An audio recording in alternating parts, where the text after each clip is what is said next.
Today, The Shawshank Redemption sits comfortably at the top of virtually every all-time greatest movie list, beloved by audiences around the globe. But go back to the early 1990s, and the script was entirely in the hands of Frank Darabont. At the time, Darabont was an unknown in Hollywood. His entire directing resume consisted of exactly one made-for-television movie. The script he had written, however, was so good that it caught the attention of Rob Reiner.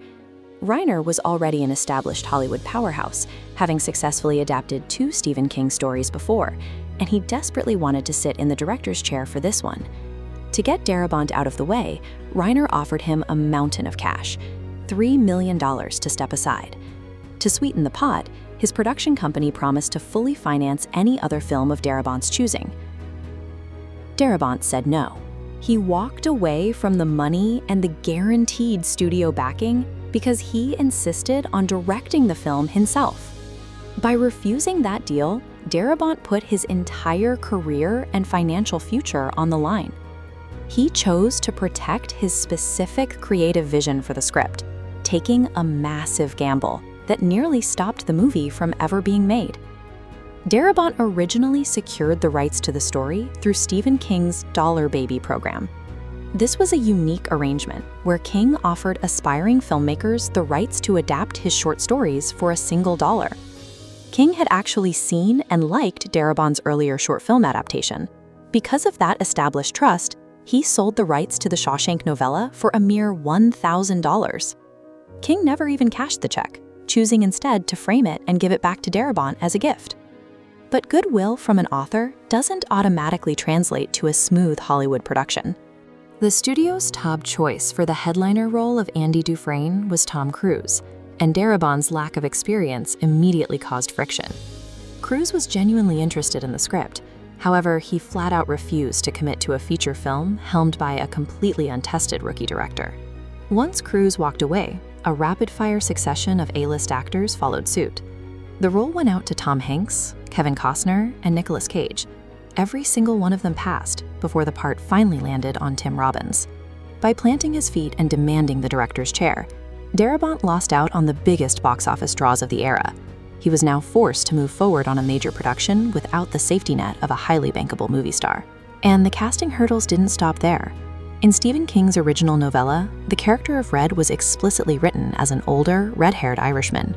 Following the source material, Darabont reached out to his traditional choices for an older, white actor. He considered both Gene Hackman and Robert Duvall, but neither could accept the part. The production then pivoted entirely, offering the role to Morgan Freeman. To address the obvious physical discrepancy from the book, Darabont wrote a meta-joke directly into the script. When asked why people call him Red, Freeman's character simply replies, "Maybe it's because I'm Irish." With the cast finally set, Darabont ran into a completely bizarre marketing obstacle.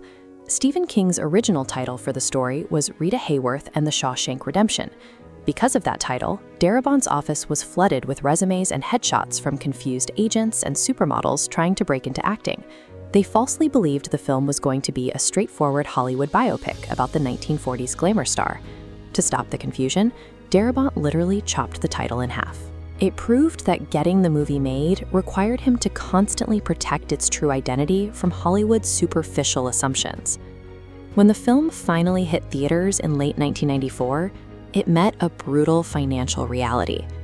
The movie completely bombed at the box office, earning a meager $18 million against its production budget.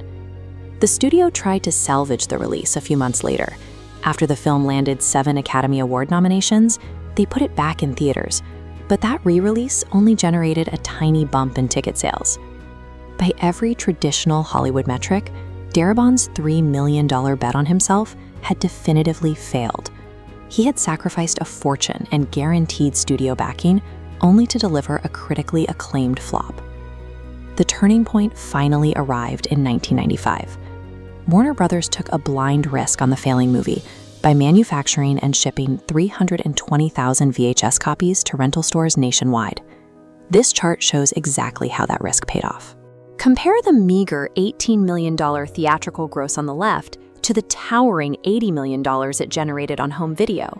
The movie unexpectedly exploded on the rental market, defeating massive blockbusters like The Lion King and Forrest Gump to become the most rented tape of the entire year. That financial victory eventually leads us to the emotional core of the film, hidden right at the end. After the screen fades to black, a final dedication appears, in memory of Alan Green. Green was Darabont's very first talent agent. Before Darabont was a recognized director, he was a set dresser, the crew member responsible for placing furniture and props on a movie set. Green was the only person in Hollywood who believed that lowly crew member could actually write and direct. Tragically, Green died from complications of AIDS right before production on Shawshank finally began. He never got to see his client's Nizran come to life. The ultimate legacy of The Shawshank Redemption is found right there. It proves that betting on your own vision and honoring the people who first believed in you is the greatest gamble a creator can make.